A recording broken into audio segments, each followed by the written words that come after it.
maana torati yote imetimilika katika neno moja, nalo ni hili: umpende jirani yako kama nafsi yako. Lakini mkiumana na kulana, angalieni msije mkaangamizana. Basi nasema, enendeni kwa roho, wala hamtatimiza kamwe tamaa za mwili. Kwa sababu mwili utamani ukishindana roho, na roho ukishindana mwili, kwa maana hizi zimepingana hata hamwezi kufanya mnayotaka. Lakini mkiongozwa na roho, hampo chini ya sheria. Basi matendo ya mwili ni dhahiri, ndio haya: uasherati, uchafu, ufisadi, ibada ya sanamu, uchawi, uadui, ugomvi, wivu, hasira, fitina, faraka, uzushi, husda, ulevi, ulafi na mambo yanayofanana hayo. Katika hayo nawaambieni mapema, kama mlivyokwisha kuambia, ya kwamba watu watendea mambo ya jinsi hiyo hawataurithi ufalme wa Mungu. Lakini tunda la Roho ni upendo, furaha, amani, uvumilivu, utu wema, fadhili, uaminifu, upole, kiasi. Juu ya mambo kama hayo hakuna sheria. Na hao walio pamoja na Kristo wameusulubisha mwili pamoja na mawazo yake mabaya na tamaa zake. Tukiishi kwa Roho na tuenende kwa Roho, tusijisifu bure tukichokozana na kuhusudiana. Waefeso sura ya 2, naanza mstari wa 1. Nanyi mlikuwa wafu kwa sababu ya makosa na dhambi zenu ambazo mliziendea zamani, kwa kufuata kawaida ya ulimwengu huu na kwa kumfuata mfalme wa uwezo wa anga, roho yule atendaye kazi sasa katika wana wa kuasi.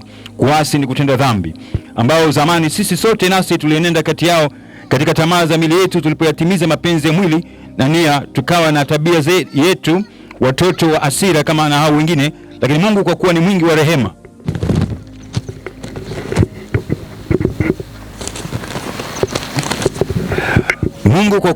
rehema, kwa mapenzi yake makuu aliyotupenda, hata wakati ule tulipokuwa wafu sababu makosa yetu, alituisha pamoja na Kristo.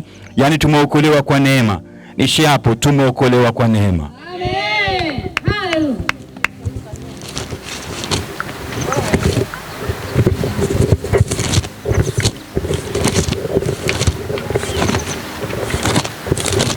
Isaya 3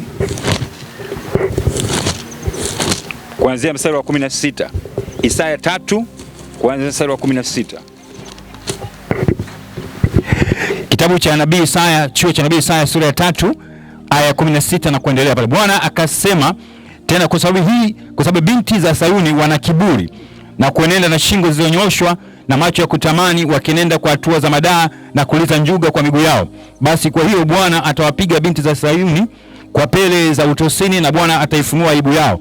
Siku hiyo Bwana atawaondolea uzuri wa njuga zao na kaya zao na pete za masikio na vikuku na taji zao na dusumali na mafurungu na vitambi na vibweta vya marashi na matalasimu na pete na azama na mavazi ya sikukuu na debwani na shali na vifuko na vioo vidogo na kitani nzuri na vilemba na utaji. Atatakuwa badala ya mavunukato mazuri kutakuwa na uvundo, na badala ya mishipi kamba, na badala ya nywele zilizosukwa vizuri upara, na badala ya kisibao mavazi ya gunia, na kutiwa alama mwilini kwa moto badala ya uzuri. Watu wako waume wataanguka kwa upanga, na mashujaa wako vitani, na malango yake yatalia na kuomboleza, naye atakuwa ukiwa, atakaa chini. Sura ya 4 mstari wa 1. Na siku hiyo wanawake 7 watamshika mtu mume mmoja, wakisema, tutakula chakula chetu na kuvaa nguo zetu wenyewe, lakini tuitwe tu kwa jina lako, utuondoe aibu yetu. Bwana Yesu asifiwe. Nimesoma maandiko mengi kiasi fulani. Hayo maandiko ndio neno la Mungu lililo hai, ndio ambalo linaweza kubadilisha nafsi yako, roho yako na mwili wako. Sio dini, sio dhehebu, sio mapokeo, sio elimu ambayo umesoma katika hii dunia, sio mila au desturi au tamaduni zinazoweza kubadilisha hatima maisha yako. Mimi hapa nikitaja vipawa au kazi ambazo nimewahi kufanya, ujuzi na elimu ambayo niko nayo, unaweza ukasema ni muongo. Bwana Yesu asifiwe. Sifanyi kazi ya uchungaji au injilisi, kuhubiri injili, kutafuta pesa au kutafuta magari au kutafuta utajiri au mali au kutafuta wanawake warembo. Mimi nafanya kazi ya utumishi wa Mungu kwa sababu naliitwa na Bwana. Amen. Hallelujah. Nimezaliwa, nimekuta nyumbani kwa baba yangu kuna magari, kuna fedha za kila aina, kuna mashamba, kuna miradi mbalimbali. Havikuweza kuwa shida kwangu. nimesoma shule, nafahamu robo 3 ya lugha za kimataifa duniani. Acha za mitaani kwetu. Mimi ni linguisti. Lakini pamoja na hayo, mimi ni fundi expert of assembly of motor vehicles. Ni mtaalamu wa kuunda magari. Japani, kuanzia tani 7 mpaka 15, miaka ya 80 mpaka 91 ndio niliacha hiyo kazi. Kwa hiyo naendesha gari nalolifahamu. Nafahamu Land Rover 110, Discovery, nafahamu Range Rovers, nafahamu magari. Nimesomea hivyo vitu. Lakini pia nimechimba madini. Ni mchimba madini, sio mtu wa kusimuliwa. Tanzanite Mirani 98 mpaka 99 nilikuwa nikichimba Tanzanite.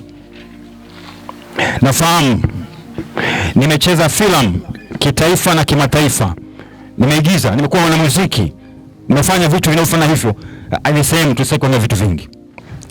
Kwa hiyo ninapokuja kuhubiri habari ya Kristo na hubiri kitu ambacho sijashinikizwa na mtu yeyote, sijashauriwa na mtu yeyote, nimeambiwa nifanye hivyo kwa sababu Yesu ameniambia hayo yote ulifanya na kupitisha huko nimeacha, nataka unitumikie. Kwa hiyo namtumikia Yesu Kristo kwa sababu alibadilisha maisha yangu, aliniokoa kutoka kwenye dhambi, kutoka katika kila uovu, akanibadilisha ili nimtumikie. Amen. Nafahamu zaidi ya dini 100 duniani. Amen. Lakini hiyo yote haikuweza kubadilisha maisha yangu. Nilipokutana na Yesu Kristo, kwa yeye ni Bwana na Mwokozi katika maisha yangu, namtumikia leo. Naongea na wewe unayenisikiliza pale mahali ulipo. Sikushawishi kwa ndumba au kwa maneno mazuri, ila ninachoomba siku moja Yesu akutane na wewe. Ni yeye pekee ndiye atakayeweza kubadilisha maisha yako. Dini ama madhehebu haiwezi kubadilisha maisha yako. Elimu haiwezi kubadilisha maisha yako. Nguvu haiwezi kubadilisha maisha yako. Nimecheza martial art, kung fu, karate, judo, wrestling, mieleka, boxing, vyote hivyo havikuweza kubadilisha maisha yangu. Lakini Yesu Kristo amebadilisha maisha yangu. Nimejua kwamba vyote ni kujulisha upepo, ni upuuzi tu. Sisi kwa fani yangu niliyokuwa nayo mimi nilikuwa sitongozi wanawake, mkangu anisamehe, wanakuja wenyewe. Amen. Haleluya, wa kila rangi. Lakini namshukuru Mungu sikupata maukimwi huko wala magonjwa mengine, wala sikuzaazaa kama sungura kila mahali au mbwa. Lakini nashukuru nina mke wangu mmoja, na Mungu amenipa mke daktari, amenipa mke mzuri. Tunaishi maisha yanaendelea na watoto wawili ambao wamejielea katika jina la Yesu. Haleluya. Nipo katika mji huu kukuhubiria habari njema ya Yesu Kristo ambaye he is coming very soon. He's around the corner. Our Lord Jesus is coming. Maranatha is coming. Anakuja. Atahubiriwa kila mtaa, atahubiriwa kila chochoro, atahubiriwa kila taifa, na ameanza kuhubiriwa leo na ataendelea kuhubiriwa. Watu wa dini zote na mataifa yote wanajua ya kwamba Messiah is coming. Watu wengine wanasema Isa bin Maryam anakuja. Nasema atakuja mara ya pili kuchukua sio dini, sio kanisa, sio dini, sio dhehebu, sio kuchukua Wakristo, bali kuchukua walio wake. Mwaka ujao kutakuwa na mashindano ya Miss Tanzania, Miss World anatembelea Tanzania. Sio salama. Hatuwezi kuzuia kwa maneno yetu, lakini sio salama. Mimi nilikuwa mmoja kati ya majaji ya Miss Tanzania. Ukisoma kitabu cha Isaya sura ya 3 imeonya. Amen, imeonya. Mapambo na kujiremba ni dhambi, ni hukumu mbele za Mungu. Badilisha aina ya maisha yako. Acheni kujipamba zaidi ya vile Mungu alivyoumba. Mwanzo 1:26 Mungu alisema aliumba mtu kwa mfano wake na sura yake. Hakuumba vinyago tunavyoviweka. Hizo hereni, hizo petepete, hizo shanga, hiyo mikufu, hizo azama zitawahukumu. Hizo nywele mnazosuka za bandia, hizo nywele za kuweka dawa, wanaume wanaonyoa viduku, hamtaenda kwenye ufalme wa Mungu na viduku. Amina. Tatu mnazochora kwenye miili yenu, vyote hivyo vitawahukumu katika maisha yenu. Ushabiki wa mpira, ushabiki wa muziki, ushabiki wa filamu na tamthilia, hamtaingia kwenye ufalme wa Mungu kwa makosa kama hayo. Jiepushe na vitu kama hivyo, jirekebishe na jipange katika jina la Yesu Kristo. Yesu anakuja, sina neno zaidi ya hilo. Amen. Naitwa Anne Alista, ni daktari wa macho, lakini leo tuko hapa kama daktari wa macho ya rohoni. Haleluya! Ili haya macho yatiwe nuru.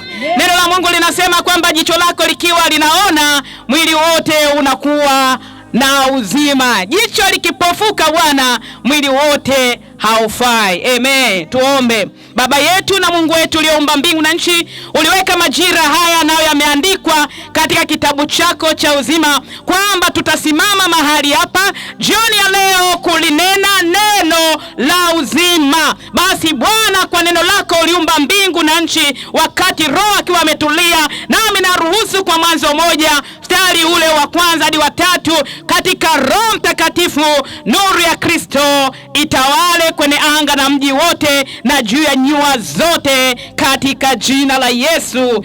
Amen. Neno letu jioni ya leo liko katika Yohana 14:27. Amani na waachieni, amani yangu nawapa, niwapavyo mimi, sivyo kama ulimwengu utoavyo. Haleluya. Hivyo anavyosema jioni ya leo, jirani, popote ulipo, mwanamke, mwanamme, mzee, kijana, Kristo anasema anavyotoa amani, ulimwengu hautakaa ukupe hiyo amani. Amen. Ulimwengu hautakaa ukupatie amani ambayo Kristo Yesu, Bwana wa mabwana, Mfalme wa amani, anaweza kukupatia. Haleluya. Haleluya. Amani na waachieni, amani yangu nawapa, niwapavyo mimi. Yesu anasema niwapavyo mimi, sivyo ulimwengu unavyoweza kukupa hiyo amani. Haleluya. Haiwezekani hata uitafteje, haiwezekani ulimwengu huu ukakupa amani unayoitafuta nje ya Kristo. Haitakai kupe, haijawahi kumpa mtu hiyo amani. Wewe unaweza kumwangalia mtu kwa nje ana amani, lakini kumbe hiyo amani ndani yake na nafsi yake inamshuhudia hana. Amina. Amina. Neno linasema nitoavyo, sivyo. Nasema hivi, sivyo kama ulimwengu huu tunaoishi unaweza kukupa hiyo amani. Wako walizani kwamba nikisoma sana nitakuwa na elimu, alafu nitakuwa na amani. Hivi ninavyokuambia, hawana imani na wanaendelea kuitafuta hiyo amani. Wako wanaotafuta mali sana, wakazani kwamba nikishakuwa na mali hizi, nikawa na gari hili, nikawa na nyumba hii, nitakuwa na amani. Bado mpaka leo wanaitafuta, hawajaipata amani. Wako waliozani kwamba nikioa, nikiolewa, nitakuwa na mume wangu, nitakuwa na watoto wangu, nitakuwa hivi. Wameitafuta hivi na hivi, na bado hajapata hiyo amani, kwa sababu amani wanakoipata haijawahi kuleta amani kwa mtu wa yote nje ya ile ambayo anaitoa huyu mfalme wa wafalme, Bwana wa amani, Yesu Kristo. Haleluya. Amen. Na mbaya zaidi, ole wake ukamaliza katika hali hiyo, uje kutana naye alafu ukaishia kwenye maumivu na mahangaiko zaidi ya ulimwengu huu ambao sasa ni ya milele, ambayo hayatakaa yakupe tena amani milele hata milele, katika mateso na aibu na huzuni. Mungu atusaidie. Jioni ya leo tumekuletea mfalme wa amani. Amen. Haleluya. Ushuhuda wa maisha yangu, hata mimi pia nilitafuta amani. Hata mimi pia ni mojawapo ushuhuda wa maisha yangu katika kuitafuta hiyo amani. Sikuipata amani mpaka nilipokutana na mfalme wa amani. Jina la Bwana libarikiwe. Bwana Yesu Kristo atusaidie. Haleluya. Unajua, huku kwa nje mtu anaweza kadanganya akatoa tabasamu. Huku kwa nje mtu ajaribu kukuonesha kwamba ana furaha. Huku nje mtu anaweza kukuonesha kwamba yuko vizuri. Huku nje mtu anaweza kukuambia kwamba sina shida, sina hofu. Lakini ndani yake, yule aliye wa ndani anaweza akamshuhudia binafsi yeye mwenyewe akijua kabisa kwamba hana hiyo amani, ila anadanganya watu kwamba anayo amani. Tunakuja kukuletea leo kile ambacho hakika ukikutana nacho kitakupa amani, na wewe mwenyewe utashuhudia kweli kabisa kwamba nimefika mahali ambapo sasa hiyo amani ninayo, na nitakushuhudia na mbele za Mungu na watu wake. Haleluya, haleluya. Bwana, tulitafuta sana amani. Nakumbuka nikiwa chuoni watu wengi tunaendaga hospitalini, si hamna amani. Kenda hospitalini unatibiwa na hujui kama unatibiwa huyu ni daktari kweli bingwa au ni mwanafunzi. Kwa hiyo sisi tulikuwa chuoni na tuna muda wa kuingia kuwatibia wagonjwa. Amen, ni wanafunzi. Madaktari wanafunzi, tunaingia tunawatibia wagonjwa. Lakini tukiingia kule tuna target. Tukiingia kule tuna target kwamba lazima nitampata mgonjwa mmoja aliyezubazuba hajielewi, afu nitamwambia mimi nitakupa hicho unachohitaji. Miwani hii hapa, nipe 50,000, nipe 40,000, nipe 70,000. Katika ile itakuwa pungufu kwako, kwa sababu kinunua huku au ukipata tiba moja kwa moja itakuwa ghali. Na wale wajinga wanaotafuta amani kwa shortcut wanafurahi, wanaona kwamba nimepata msaada, atanipa. Haleluya. Na ile hela tukishaipata na marafiki zangu tunaondoka lazima kila Ijumaa, yani tuende kwenye club ya muziki. Maana hapo tayari tuna hela ya taksi, tuna hela ya kula na kunywa, ya kucheza na kufurahi na kuturudisha tena tukiwa tumeshafurahi, tukitafuta amani. Na yule mgonjwa naye anajua kwamba ameshapata amani. Haleluya, haleluya. Bwana Yesu atusaidie. Amen. Tulikuwa tunatafuta amani. Tukifika huko, lile muziki likipiga tu lile tunalolitaka kwa wakati huo, akina Shakira, akina Mariah Carey, akina Beyonce, tukisikia hizo, wengine mapanga sha wakati huo. Tukisikia tu tintindi, hata kama ulikuwa umekaa unainuka unalipuka. Tunaenda kwenye stage, tunashikana mikono. Alafu tunaambia mtu akija, unajua ile anavyotuona tunacheza pale na vimini tukitafuta amani. Mibano tukitafuta amani. Tumetengeneza nywele kweli kweli, tumejipamba, tumetamanisha kweli kweli. Lakini wakati huo ile amani ambayo tulizani tunaipata tukiamka asubuhi ni uchovu tu. Haleluya. Bwana Yesu asifiwe. Amen. Na watu ambao wa njia hii waliokoka wakija kutuambia jamani, twendeni kwa Yesu, kuna nini na nini, tunawaambia hebu nyie tokeni hapa, mnajidai tu. Mpendwa, kaka, dada, wazinzi wakubwa, sisi kwani tunazini? Sisi hatuzini, sisi hatufanyi nini. Tunaona tumeenda kujifurahisha zetu wenyewe, tumerudi, hatuna shida na mtu. Na kweli kwamba hata mtu akitaka kuingia, yani kwamba naona mnacheza, kijana akija akitaka kusema, tunaomba tucheze, tunaambia wewe uje tuleta. Kwa tukizani kwamba tuko vizuri, hatuna uzinzi, hatutafuti cha mtu na hatuli cha mtu, kwa hiyo kwamba hatufanyi dhambi. Kwa tunajishuhudia kabisa kabisa. Tunakazana, wewe tunafanya dhambi gani? Tumepokea hongo ya mtu? Hapana. Tumepelekwa na mtu? Hapana. Tumeiba cha mtu? Hapana. Lakini kile kitendo tu cha kuingia hospitalini ukachukua hela kinyume, pale tayari tumeshaiba. Nasikia hela yoyote unaona katika sayari dunia inafanyika au inatumika kwenye maovu, hiyo hela asili yake, chanzo chake ni shetani. Yani kwamba hela ya shetani haitakaa ifanye kitu cha Mungu hata siku moja. Hela ya shetani inakuja na uzinzi, ina roho ya uzinzi, lazima itakupeleka kwenye uzinzi, itaisha kufanya mambo yake mwenyewe na mpaka iishe.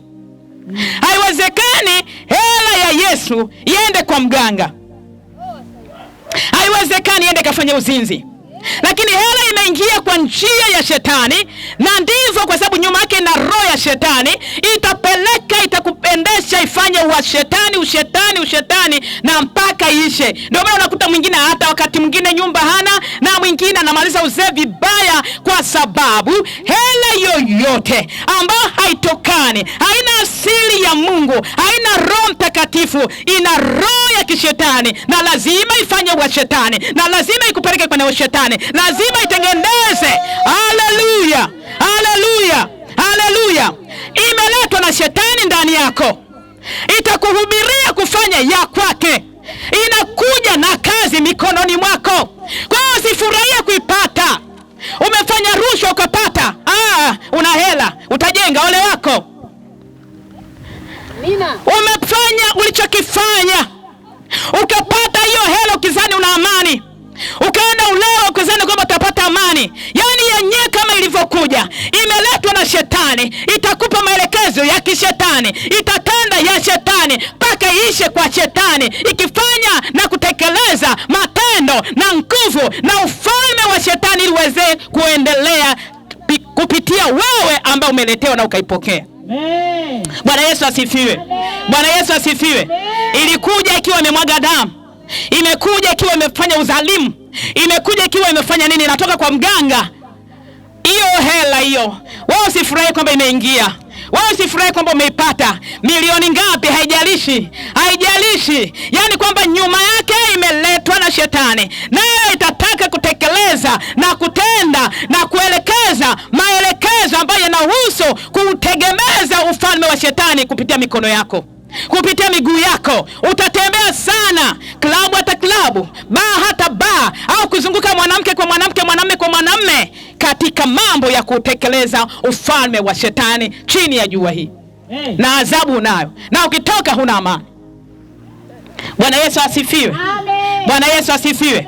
Jioni ya leo tumemleta mfalme wa amani. Tulikutana na mfalme wa amani, na amani katulia, na katika hayo tuliona tumechelewa. Mimi nilipokutana na Yesu, kiukweli kwamba nililia sana. Nililia sana, nikasema kwa nini nimechelewa? Amen. Nakumbuka nilikuwa na rafiki yangu, yeye akaolewa na mzungu. Nikamsindikiza yeye airport akaenda. Baada ya muda, hata kwa wazungu nako pia hakufai. Kumecharuka, kumewaka moto. Na mwisho yote alikimbia akarudi. Nikaenda kumpokea. Wakati alipoondoka huku nyuma, haleluya, amen, wakati huku nyuma, mimi mwenzake ndipo nilipokutana na Yesu. Amen. Nilikutana na Yesu nikiwa mwenyewe. Amen. Yani ile amani ni zaidi ya vile mtu anaweza kukueleza. Amen. Tumeumbwa na Mungu aliye hai. Amen. Tumeumbwa na Mungu kwa mfano wa sura ya Mungu, akatuwekea huu mwili. Yule anayekuwa ndani ya huu mwili ndiye mtu halisi. Amen. Na huyu anapokuwa katika mwili wetu, yeye haoni kama mwili unavyoona. Wanaonana roho kwa roho, mashetani, mapepo, majini, wachawi. Na shetani anachofanya juu yako yeye anakiona. Shetani anachokituma juu yako yeye anakiona. Shetani anachokipanga juu yako yeye anakiona. Na kwa hiyo atakupa alamu ya kukosa amani. Na wewe utaitafuta amani kwenye pombe, utaitafuta amani kwenye uzinzi, utatafuta amani kwenye pesa, utatafuta amani kwa mitume na manabii wa uongo. Utakutana nayo. Haleluya. Lazima ukutane na mfalme wa amani. Ukishakutana naye atakukumbatia, alafu atawapiga maadui, na wewe utaona hiyo amani. Haleluya. Haleluya. Haleluya. Yeye yuko ndani, ni roho. Ni roho wa Mungu. Kwa hiyo kila shetani na mawakala wake wanachofanya juu yako, wewe kwa sababu ya dhambi huoni, huelewi. Na wakati mwingine hata unalala kwenye ndoto, unakutana na ndoto mbaya, ukiamka unasema wewe, nimeshukuru Bwana, nimeamka, nilikuwa naota ndoto mbaya. Hapana. Ayubu 33:14 anasema, Mungu anasema na mtu kwenye ndoto ukiwa umelala. Akiongea na wewe kwenye mwili hii uelewi. Akikushuhudia hapa kama tunavyoongea hivi pia uelewi. Kwa hiyo anaamua kukufuata ukiwa umelala, huu mwili wa dhambi ukiwa umelala. Yule wa rohoni anaelewana na Mungu kwa sababu ni roho. Anakuja kukueleza kuna hatari, wewe unakimbizwa, wewe unataka kufa, wewe unaingia kwenye shimo, wewe kuna majoka, kuna ufalme hivi na hivi. Na ukitoka hapo unasema bora nimeshtuka. No. Yule wa rohoni ataendelea kukimbizwa tu. Unakosa amani. Kutana na amani leo. Amen. Na amani hiyo hakuna anayeweza kuwapa. Anasema wapavyo yeye si ulimwengu, si fedha, si watoto, si elimu. Na mimi siku moja peke yangu nikajikuta nakosa amani, nakosa amani, nakosa amani. Tuko tunaenda wakati mwingine huko tunafuata tunaenda kwenye makumbi, labda tunaangalia Miss Tanzania na nini na nini. Tunaenda huko na huko, tunahela. Tukienda huko Kilimanjaro tunakula, tunakunywa. Sema ambapo tunadhani kwamba tunaweza tukafurahisha, tunasema kama wengine wanaenda na si pesa tunazo tunaenda. glasi ndefu, tumetengeneza na nywele vizuri, vidole juu, tunakunywa kwenye glasi ndefu. Tukazani tutapata amani. Hatukupata hiyo amani. Lakini Yesu anasema Yeremia 29:11, nawazia mawazo mema, nawazia mawazo ya amani, kuwapa tumaini siku zenu za mwisho. Kuna tumaini pia la siku ya mwisho ambayo hutakaa uipate usipokutana na yeye ambaye atatoa, na anatoa hilo tumaini hata leo. Liko tumaini la leo na la mwisho. Amen. Kwa hiyo nikaenda kanisani peke yangu bila kuhubiriwa. Wewe tunakuhubiria? Mimi sikuhubiriwa wala kuna aleniongoza. Peke yangu nilikuta nafunga, sijui kwa nini nafunga, lakini Jumapili nikaenda kanisani, nikatamani mchungaji aniite aniongoze toba, na hakuniongoza. Lakini baada ya hapo, yule rafiki yangu ambaye nilimsimamia ndoa akaenda Marekani, anarudi ananikuta niko tofauti. Naenda airport kumpokea, mamake ananiambia unaona rafiki yako alivyokuwa. Lakini ndani ya dakika 5 naongea na yule rafiki yangu, kitu kikubwa kumbe sijaelewa. Akabaki ananishangaa, lakini Ana sio yule nilokuacha. Ana, kuna kitu nakiona tofauti. Ana, na kuona kuna hali fulani ya utulivu na amani unayo, ambayo sijui kuna nini.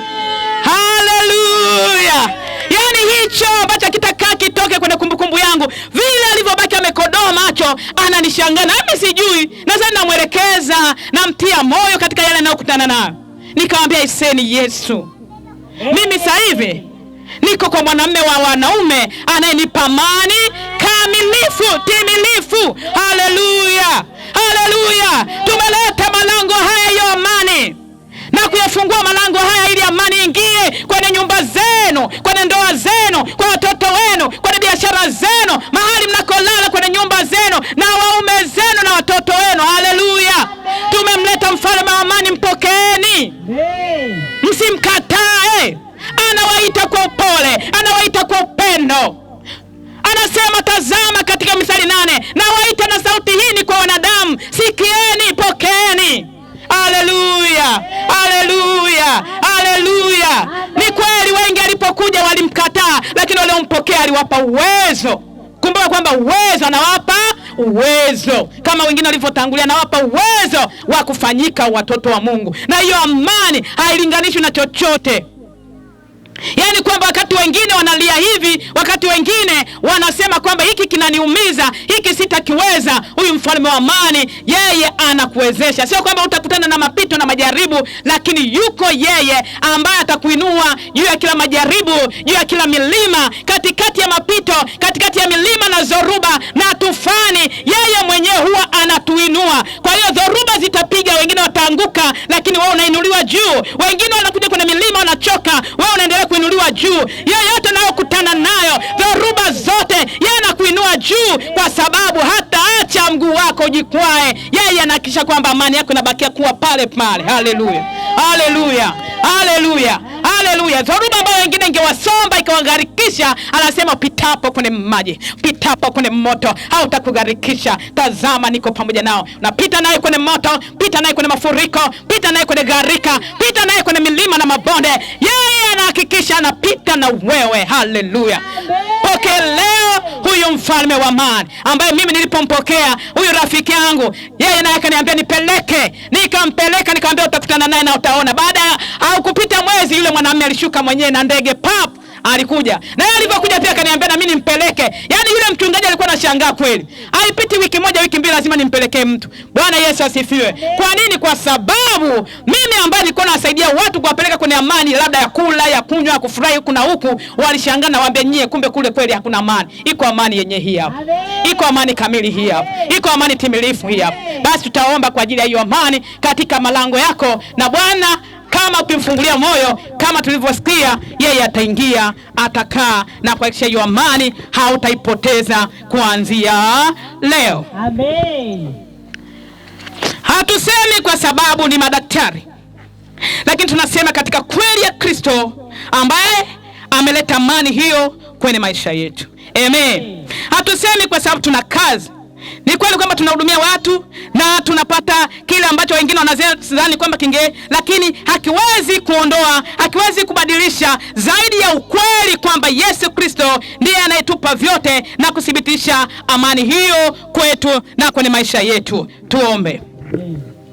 Baba, katika jina la Yesu Kristo, umesema katika neno lako Yohana 14:27, hili ndilo neno lako, na neno lako Bwana Mungu wa miungu unalituma, linafanya mapenzi yako, linafanikiwa. Katika jina la Yesu Kristo nimelinena neno lako, nawe thibitisha hiyo amani. Katika amani ambayo tumeileta, Bwana dhihirisha hiyo amani. Nami naomba kwa ajili ya watu wako katika mtaa huu wote, mbingu zikishuhudia na ardhi hii ikiandika leo Yohana 14:27, kwa damu ya Yesu Kristo tunaomba rehema zako na neema yako na huruma zako. Kila chochote kwenye ardhi hii, malango haya, kinachoharibu amani ya watu ulioweka mji huu, watu ulioweka mtaa huu, kila chochote, kwa neno, kwa sadaka, kwa maagano, kwa matambiko, kwa uchawi, kwa ulozi, kwa nguvu yoyote ya miungu na madhabahu zozote, zikapigwe kwa damu ya Yesu Kristo na moto wa Roho Mtakatifu. Katika jina la Yesu tunavunja na kuteketeza na kufuta kabisa kila kinachoondoa amani ya watu walioweka mahali hapa, kwa watoto, kwa wazee, wanawake, kwa wanaume. Lakini tunaruhusu Yesu Kristo, wewe mwenye kuileta amani, amani na upita akili za wanadamu, tunaruhusu peke yako ikatawale na kuenea na kuzidi na kuongezeka katika jina la Yesu na kwa damu ya Yesu. Nasi kama neno lako tunabariki watu wako, tunabariki ardhi na tunaweka muhuri wa damu ya Yesu na moto. Haleluya, haleluya, kutupatanisha na Mungu. Jina la Yesu maana yake ndiye atakayekuja kuwaokoa watu wake na dhambi zao. Kwa jinsi ndugu yangu, kama unasema nimeokoka, unatakiwa uwe umekuwa mbali na uasi, mbali na uovu. Yesu kwa maana yeye alikuja ili, jina lake maana yake ndiye atakayewaokoa watu wake na dhambi zao. Kwa jinsi ndugu yangu, wanadamu wote, Biblia inasema kwamba wote ni wenye dhambi. Hakuna mwanadamu hata mmoja anaweza kusema ana dhambi. Katika Warumi 3:23 na kwenda kusoma hapo. Warumi 3:23, wanadamu wote tumefanya dhambi na kupungukiwa utukufu wa Mungu.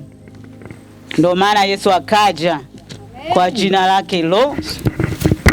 Nitasoma kwa msaada wa Roho Mtakatifu Warumi 3:23, kwa sababu wote wamefanya dhambi na kupungukiwa na utukufu wa Mungu. Amen. Haleluya. Unaweza kuona wanadamu wote tumefanya dhambi na kupungukiwa na utukufu wa Mungu. Hakuna mwanadamu anaweza kusema ana dhambi. Huwezi kujihesabia haki. Kuna wengine wanasema Bwana, mimi sina dhambi, sijafanya dhambi, maana sijafanya uzinzi toka kuzaliwa kwangu, sijai kupigana. Neno la Mungu ni la kweli. Wanadamu wote tumefanya dhambi na kupungukiwa na utukufu wa Mungu. Hakuna mwanadamu anaweza kusema hana dhambi. Je, ndugu yangu, unaweza kusema hujawahi kukasirika toka kuzaliwa kwako? Hujawahi kusema uongo? Kwa jinsi Mungu anatujua, anatufahamu jinsi tulivyo, ndio maana amesema wanadamu wote tumefanya dhambi na kupungukiwa na utukufu wa Mungu. Hakuna mwanadamu hata mmoja anaweza kusema hana dhambi. Kwa jinsi hiyo hatuwezi kukana. Waraka wa kwanza Yohana 1 mstari wa kwanza 1:8. Tutasoma kwa msaada wa Roho Mtakatifu, tukisema kwamba hatuna dhambi tujidanganya wenyewe, wala kweli haimo mwetu. Amen. Unaweza kuona kwa jinsi hiyo tukisema hatuna dhambi, Mungu anasema tunajidanganya wenyewe, wala kweli haimo ndani mwetu. Kwa maana tunajidanganya sio wenyewe tu, yaani acha kumdanganya mwingine, tunajidanganya sio wenyewe. Kwa sababu Mungu sio mtu aseme uongo. Amesema wanadamu wote tumefanya dhambi na kupungukiwa na utukufu wa Mungu. Hakuna mwanadamu hata mmoja ambaye anasema hana dhambi. Kwa hiyo neno la Mungu hapo tena linatuambia kwamba tukisema hatuna dhambi, tunajidanganya sisi wenyewe. Maana wengine wanasema mimi sijawahi kufanya uzinzi, sijawahi kupigana. Na dhambi gani? Anajihesabia haki.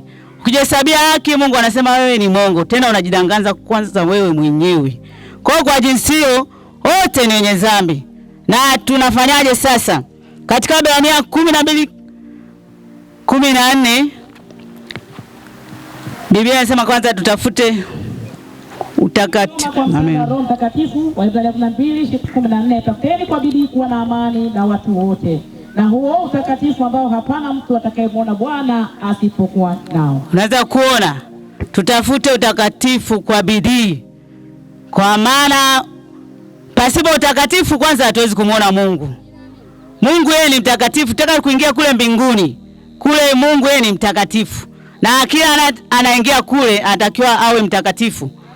Kwa jinsi hiyo, tukiwa tuna dhambi hatuwezi kuingia kule mbinguni paradiso, kwa sababu Mungu mwenyewe ni mtakatifu na kule ni patakatifu. Wanaoingia ni watakiwa wawe watakatifu. Kwa kama una dhambi zozote huwezi kuingia. Amen. Haleluya. Amen. Huwezi kuingia. Kuna dhambi nyingi ambazo tunazifanya sisi wanadamu ambazo zinatuzuia kwenda huko. Tusome katika Ufunuo 21:8.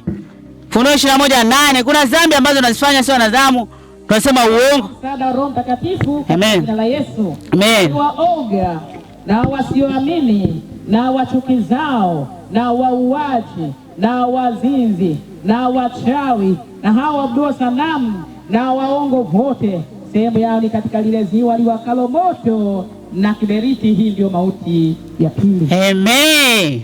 Unaweza kuona dhambi hizo zipo wazi kabisa ambazo wasifanya uongo tu. Sio dhambi uzinzi, yani kudanganya tu. Wewe unasema nipo si Kibamba wakati uko Mbezi. Huo tu uongo mmoja tu unakutosha tu kwenda motoni. Kwa yani sio dhambi nyingi kwenda motoni. Yani dhambi moja tu inatutosha kwenda motoni. Amina. Kwa jinsi hiyo, je, tunafanyaje sasa? Kwa sababu hatuwezi kushinda dhambi kwa nguvu zetu. Dhambi hatuwezi kushinda kwa nguvu zetu, lazima tuwezeshwe na Mungu mwenyewe. Kwa jinsi hiyo, tunawezaje kushinda dhambi? Ni kwa kuwezeshwa na Yesu mwenyewe. Hatuwezi kushinda dhambi kwa nguvu zetu. Wanadamu ilivyo hawezi kushinda dhambi kwa nguvu zake. Ni anawezeshwa na Mungu mwenyewe kwa kumwamini Yesu na kumkiri kwamba yeye ni Bwana. Ukimwamini Yesu kwamba yeye hakuna mwingine, maana hapana wokovu kwa mwingine, ni kwa Yesu. Ile Matendo 4:12 naweza kusoma hapo. Msaada wa Roho Mtakatifu katika jina la Yesu. Amen. Wala hakuna wokovu katika mwingine awaye yote, kwa maana hapana jina jingine chini ya mbingu walopewa wanadamu litupasao sisi kuokolewa kwalo. Amen. Amen. Haleluya. Amen. Haleluya. Haleluya. Hakuna jina jingine ambalo linapaswa sisi wanadamu ambalo tunaweza kuokolewa kwalo. Ni jina la Yesu peke yake. Ni jina la Yesu peke yake. Yeye aliacha mbingu akaja hapa duniani kwa ajili yetu sisi, ambaye jina lake Yesu maana yake tu ndiye atakayeokoa watu wake na dhambi zake, kama tulivyosoma. Kwa jinsi hakuna jina jingine tulopewa sisi wanadamu linalopaswa kuokolewa, ni jina la Yesu peke yake. Hatuwezi kuingia mbinguni bila kumwamini Yesu. Hakuna njia nyingine. Njia ni Yesu peke yake.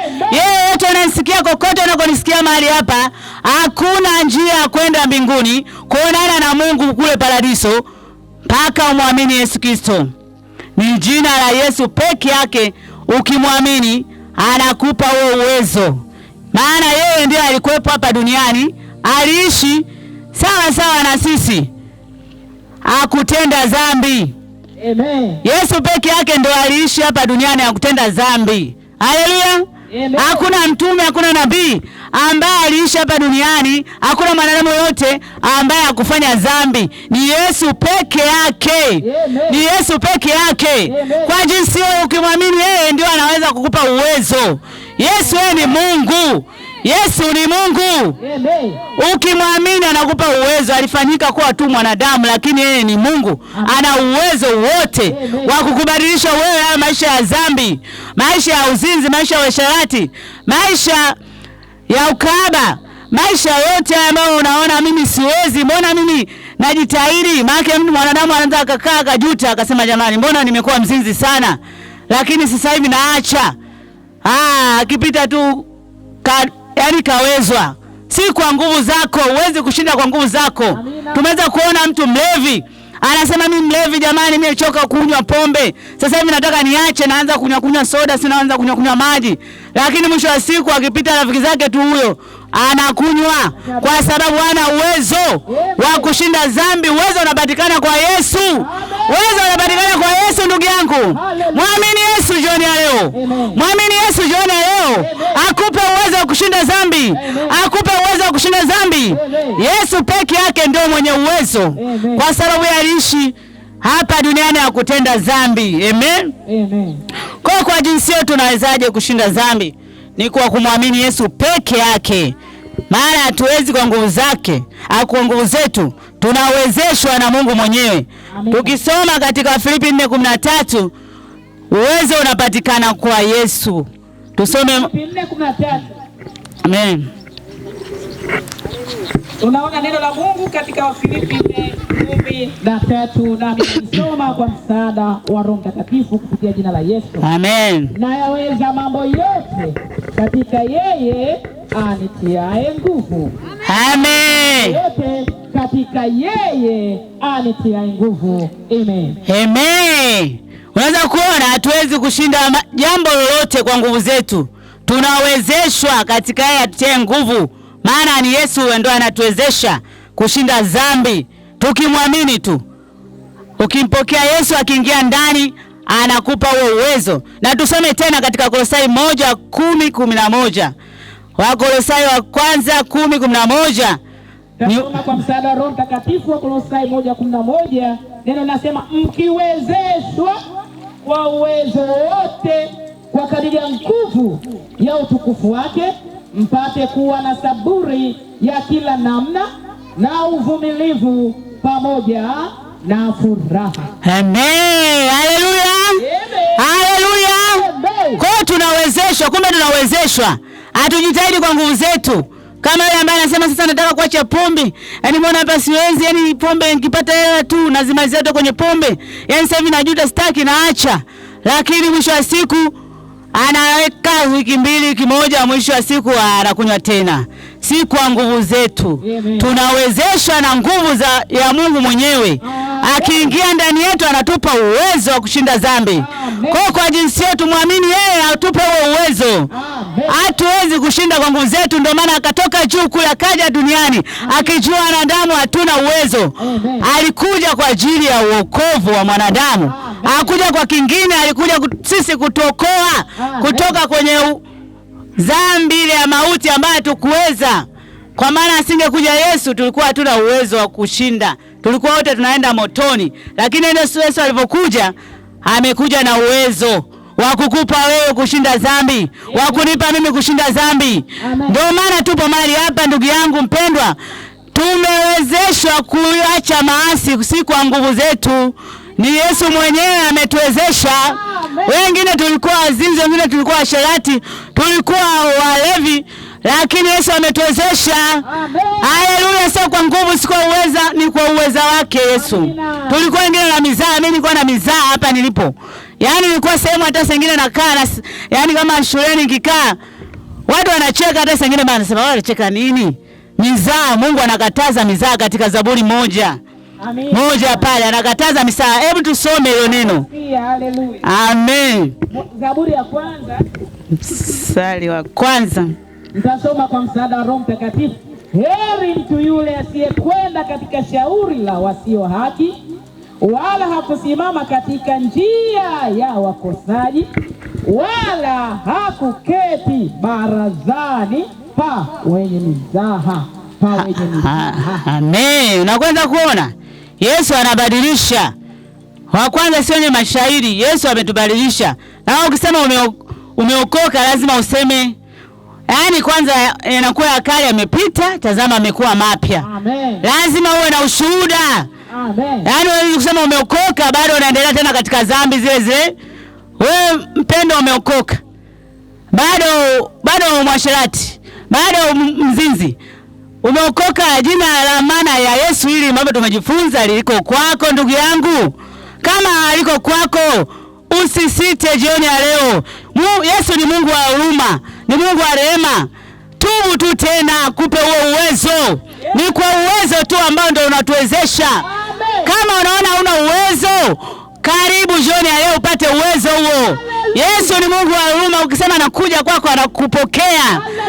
Kwa sababu si kwa nguvu kama tulivyojifunza. Ukiona tu hauna ule uwezo, unasema nimeokoka lakini bado washati wa kuvutavuta, uzambi zinakuvutavuta, ulevi wewe bado unakunywa kidogo, basi ujue bado ule uwezo hujaingia. Mpokee Yesu leo, ingie ule uwezo. Akubadilisha maisha. Katika jina la Yesu. Kwa Mungu hapa mahali hapa tunavyoelekea mwishoni sasa kumaliza, Mungu anasema azifichae dhambi zake kwa jinsi kama umesikia neno hili. Mungu anasema azifichae dhambi zake hatafanikiwa. Katika Misali 28:13, usifiche dhambi zako leo. Kwa msaada wa Roho Mtakatifu, afichae dhambi zake. Misali 28:13, afichae dhambi zake atafanikiwa. Yeye aziungamaye na kuziacha atapata rehema. Amen. Kwa jinsi ambavyo umesikia neno hili na umejifahamu kabisa mimi ni mwenye dhambi, kwa jinsi hapa kweli mimi hapa sina uwezo wa kushinda dhambi.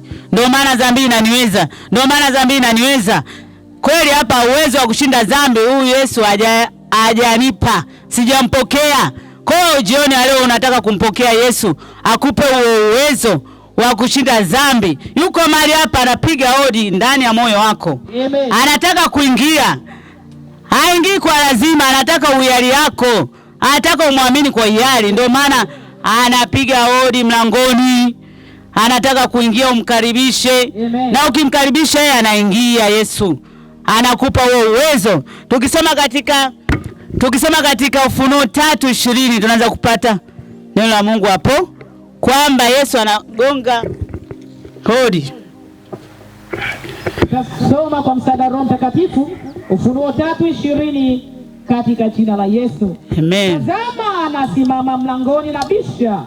Mtu akisikia sauti yangu na kufungua mlango, nitaingia kwake, nami nitakula pamoja naye na yeye pamoja nami. Amen. Amen. Haleluya. Haleluya. Ndio, Yesu anataka aingie kwako mpendwa. Anataka aingie kwako. Amina. Anapiga hodi, umkaribishe leo. Mkaribishe aingie. Akupe huo uwezo ndugu yangu. Amen. Asante kwa sababu umelisikia neno hili mahali hapa na unasema mimi kweli niko tayari.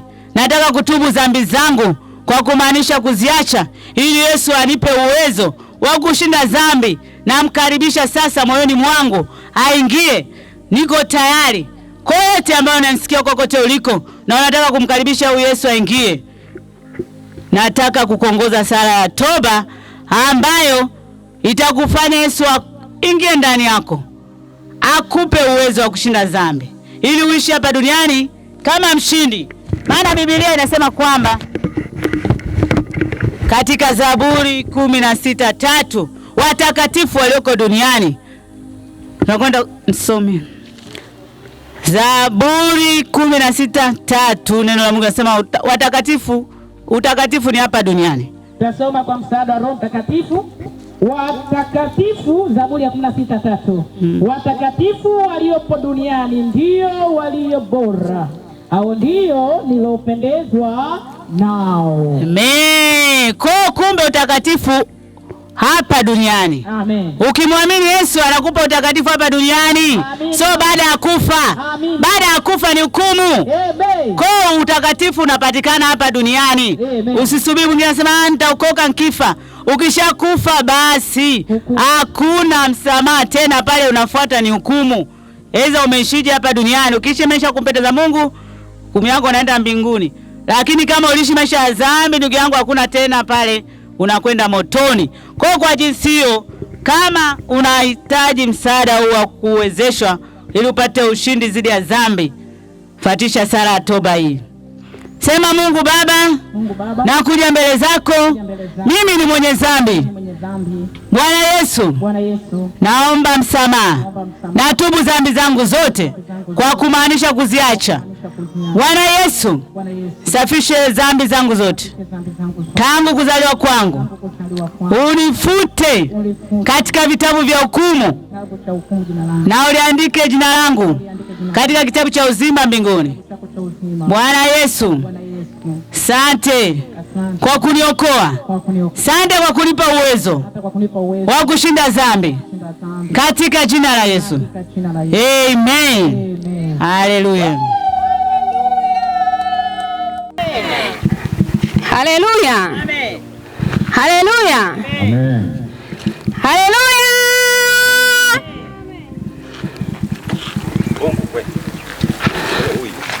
Ndugu jamaa na marafiki, majirani zetu wapendwa katika Bwana, Mungu yupo pamoja nasi jioni hii katika viwanja hivi. Kila mtu akapate kupewa kile ambacho Bwana amemwandalia saa hii. Muwe tayari, fungueni mioyo yenu msikie sauti hii. Amina. Amina.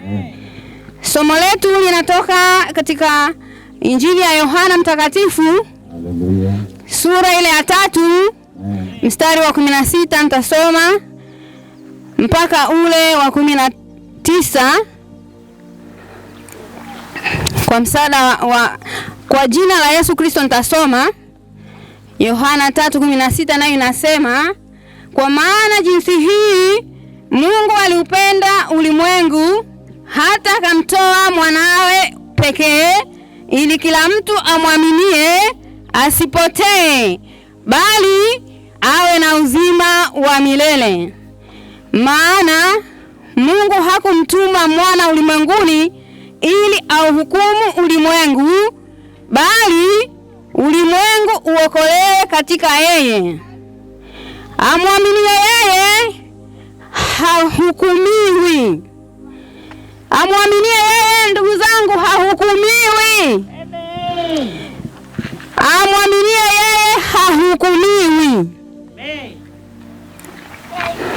Asiyeamini amekwisha kuhukumiwa.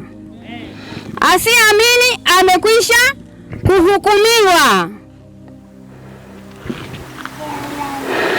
Inatupasa kumwamini Mungu, wapendwa. Jaribu kuchukua nafasi hii kumwamini Mungu aliyekuumba. Yeye ndiye aliyekuumba, akakuweka hapa duniani kwa makusudi yake, ili upate kumwabudu yeye peke yake. Kwa hiyo muamini Mungu ili ukapate kupokea uzima huu. Amwaminie yeye hahukumiwi. Asiyeamini amekwisha kuhukumiwa, kwa sababu hakuliamini jina la mwana pekee wa Mungu. Mstari wa 19 unasema, na hii ndiyo hukumu ya kuwa huru imekuja ulimwenguni, na watu wakapenda giza kuliko nuru, kwa maana matendo yao yalikuwa maovu. Matendo yao yalikuwa maovu. Ndugu wapenzi, tuache matendo maovu. Matendo maovu ni yapi? Matendo maovu ni yapi? Nafikiri kila mmoja anajua matendo maovu. Matendo maovu ni yale yanayomchukiza Mungu. Kutokwenda ibadani, kuto kuamini kwamba Mungu yupo. Jambo la kwanza kabisa, naomba muamini kwamba Mungu yupo.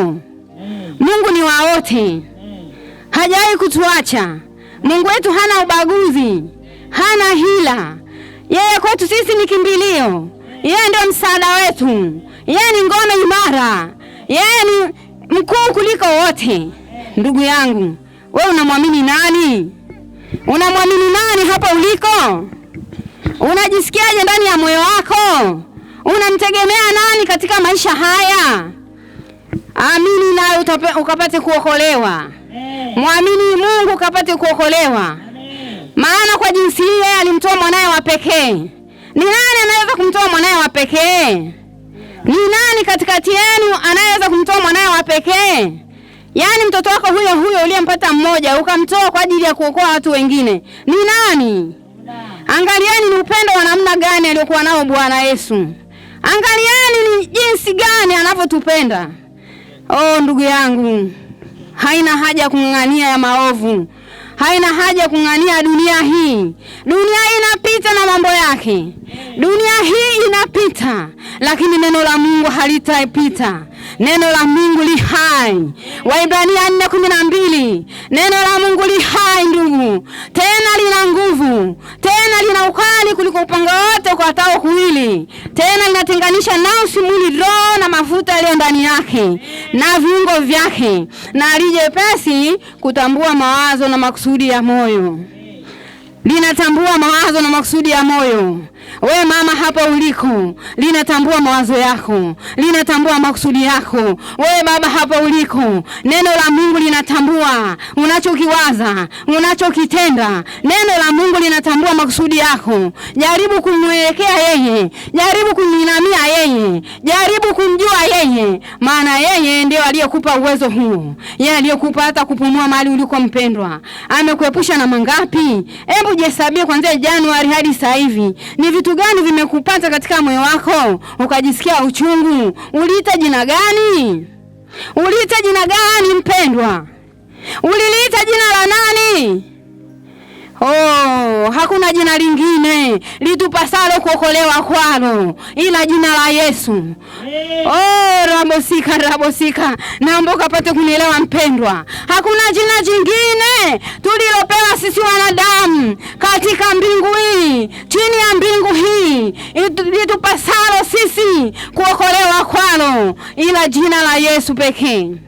Jina la Yesu. Jina la Yesu. Jina la Yesu ndio kimbilio letu. Jina la Yesu ndio msaada wetu. Jina la Yesu ndio ngome yetu. Linafukuza mapepo, linafukuza majini, linafukuza kila aina ya uovu.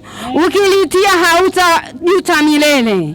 Utaishi kwa amani. Utaona kila kitu ni ubatili. Rabosika. Elewa basi kwa jina hili, maana hakuna jina jingine. Hakuna jina jingine mpendwa. Vyote ni vya ubatili mtupu. Vyote vinakwisha. Vyote vinapita na mambo yake. Vyote vinapita. Naomba ukapate kujua. Naomba ukapate kuelewa. Roho wa Bwana akakusaidie. Roho wa Bwana akakuongoze. Roho wa Bwana akakulishe. Hii nafsi yako inaenda kufa ikapata kufufuka. Leo tunahitaji kukuona. Leo tunahitaji kukusikia. Leo tunahitaji kukuona ukibariki. Leo tunahitaji kukuona ukitangaza jina la Bwana. Leo tunahitaji kukuona ukitoa shuhuda, maana kila kitu kimeumbwa kwa sura na mfano.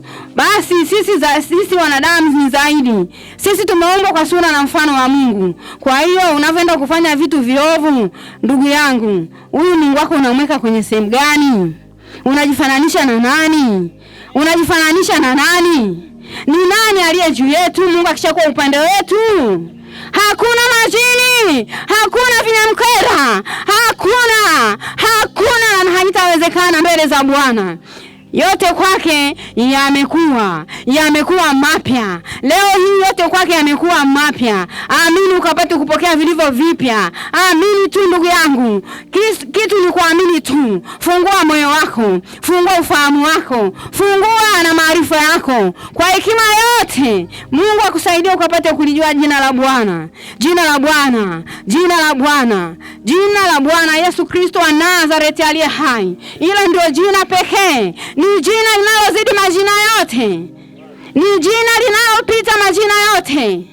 Majina yote mazuri ni ya kwake. Lakini jina hili ni jina kuu sana. Hakuna atakayelifikiria jina hili. Hakuna atakayeliweza jina hili. Jina hili linaangusha ngome. Jina hili linaharibu kila aina ya uchawi, kila aina ya uovu. Linasafisha, linasambaratisha, linaponya linaponya, linahuisha, linabariki. Ni jina lilo kuu kuliko majina yote. Atakayelitia jina hili hatakaa kajuta. Atakayelitia jina hili ataona wema wa Bwana, ataona baraka za Bwana, ataona mavuno yake. Maana amesema atawabariki, atawanyoshea mikono ya baraka, atawapa uzima, tena ule uzima wa milele. Uzima wa milele, na uzima wa milele ndio huu. Hebu sikia neno hili, Yohana 17 ule mstari wa 3. Oh, ribo sinda rabasaka. Sikia mpendwa, Yohana 17:3. Sikia mpendwa, jina la Bwana, jina la Bwana, neno la uzima, neno la uzima. Kwa maana jinsi hii Mungu alivyoupenda ulimwengu, alitupa vyote, alitumilikisha vyote, akatufanya kuwa wake. Akatupenda mno, akatukirimia, akatupa vyote, akatusaidia mpaka hapa tulikofika. Yohana 17:3, na uzima wa milele ndio huu, na uzima wa milele ndio huu, wakujue wewe Mungu pekee wa kweli na Yesu Kristo uliyemtuma.